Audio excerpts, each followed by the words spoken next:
Yes, Kenya. Tamu sana, yes. In this video, I want to explain some two strong reasons why I believe William Ruto made a very big political blunder by picking Rigathi as his running mate. But before we dig deep, in case you've bumped here for the very first time, kindly subscribe, give this video a like. Thank you, God bless you, God bless Kenya. Yes.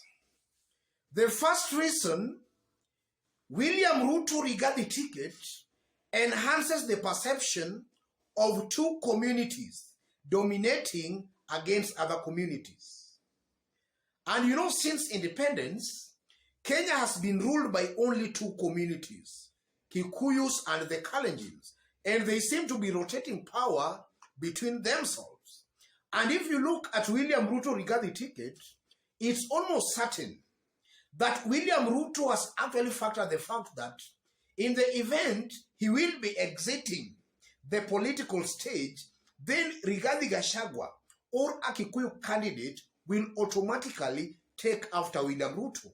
That is the arithmetic in Kenya Kwanza Alliance. And that is what William Ruto is actually looking forward to. So William Ruto Rigathi ticket is going to be seen as just another Kikuyu Kalenjin domination against other communities. And that can actually create some kind of a backlash from other communities. In fact, I won't be surprised to find other communities now actually running away from William Ruto.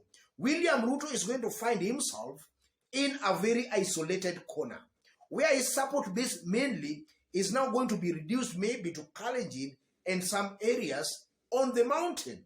But for the mountain vote, William Ruto is not very much guaranteed of that vote. And that is so because our politics is also ethnic based. And William Ruto and the ethnic and the political kingpin of the mountain have actually parted ways politically.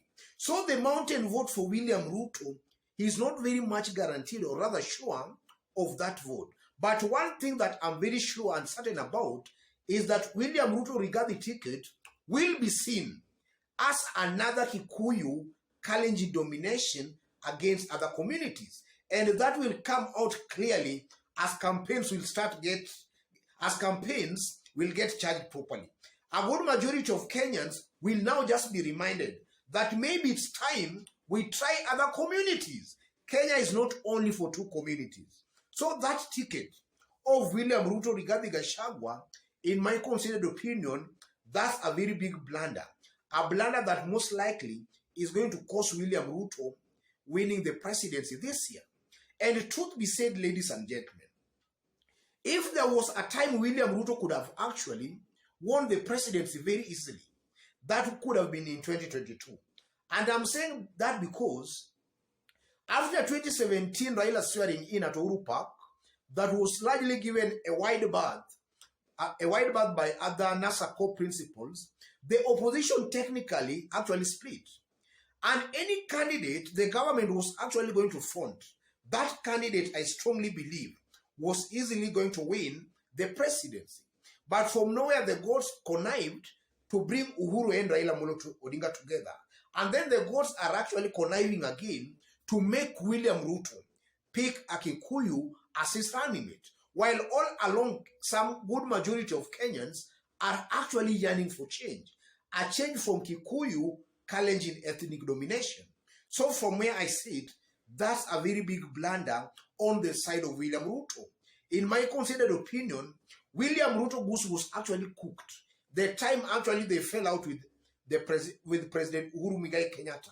That is the time William Ruto's goose of ever becoming the president was actually cooked. William Ruto, if he misses it this time around, William Ruto might never actually even come near being the president of the Republic of Kenya. The first blunder, he actually appointed a Mount Kenya as his running mate, while a good majority of Kenyans actually want some kind of a change. Kenyans want a change from Kalenjin, Kikuyu kind of a ticket. Yes, that is one reason. And then secondly, if you look at that ticket of William Ruto and Rigathi Gachagua, and this is something I consistently say here. In 2018, Synovate research firm did an opinion poll, and they asked Kenyans a very simple question. Who do you think is the most corrupt Kenyan alive? A majority of Kenyans ranked William Ruto as the most corrupt Kenyan alive. He was followed secondly, or rather closely, by Anne Waiguru. So in the eyes of a majority of Kenyans, William Ruto is deemed corrupt. And even if we leave alone that opinion, I still remember in William Ruto's first term in government, there were scandals like the Aror and the Kimbare Dams, where it's believed over 20 billion Kenya shillings could not be accounted for. And fingers were being pointed towards William Ruto as the main architect of that kind of mega corruption. So that, again, in one way or the other, just proved that William Ruto is actually as corrupt as Kenyans have all along perceived him to be. And then there are also some other corruption allegations, the case of laptop hustlers jet. All these are corruption allegations that have all along been deviling William Ruto. And now even the Western Hotel land, the land where Western Hotel actually sits, that's also, he has actually acquired that land irregularly, maybe as a form of corruption. So you can see clearly, ladies and gentlemen, that in the eyes of a majority of Kenyans, Ruto is deemed corrupt. And then you are finding a candidate deemed corrupt going for a running mate who is also deemed corrupt. Yes, in the name of Rigathi Gachagua. Rigathi Gachagua, some few weeks back, actually was charged in a court of law, accused of irregularly acquiring tenders worth over 12 billion Kenya shillings. That's Rigathi Gachagua. The case is still active in court. So you are finding two leaders who are deemed corrupt actually going on a joint ticket. Yeah? That just creates a perception of a corrupt ticket, the corrupt duo. And that's why I strongly believe, ladies and gentlemen, that that ticket of William Ruto, as campaigns will start properly, and I saw the Azimio team actually dwell on that a bit in their Kamkunji rally today, where they were branding that ticket as the corrupt duo. I honestly believe that any sane-thinking Kenyan, or rather any Kenyan thinking rationally, cannot actually go to the ballot, or rather to the voting booth to actually cast his vote for such kind of characters. Yes, somebody who is clearly has been seen and has been proved to actually be corrupt. I don't think any sane Kenyan can actually go to the voting booth to cast his vote for these two characters, unless maybe they are considering maybe other considerations, maybe ethnic consideration, or such kind of things.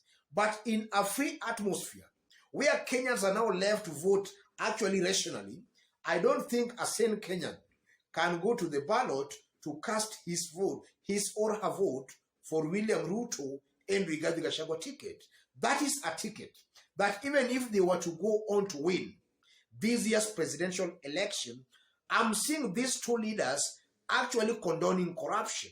In fact, corruption is just going to increase if these are the two leaders who are actually going to occupy those two top positions in the land. That is one thing I'm seeing here.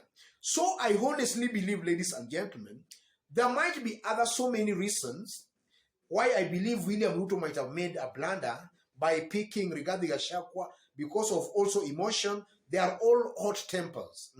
William Ruto is a hot-tempered leader. Rigathi Gachagua is also a hot-tempered leader, and now they are coming together. That's the making of a dictatorial kind of a government. We don't want to be led by dictators. Otherwise, ladies and gentlemen, I strongly believe that those are the two main reasons why most definitely William Ruto might not win this year's presidency. First of all, Ruto Rigathi ticket is enhancing this notion of two communities dominating against other communities. And then secondly, William Ruto is deemed corrupt, same to Rigathi Gachagua. That's also creating a perception that that's the corrupt duo. Those two factors will actually play very effective. Those two factors will actually thwart William Ruto's chances of winning this year's presidential election. Otherwise, ladies and gentlemen, just as I did indicate when I was starting, in case you've bumped here for the very first time, kindly subscribe, give this video a like. Thank you. God bless you. God bless Kenya.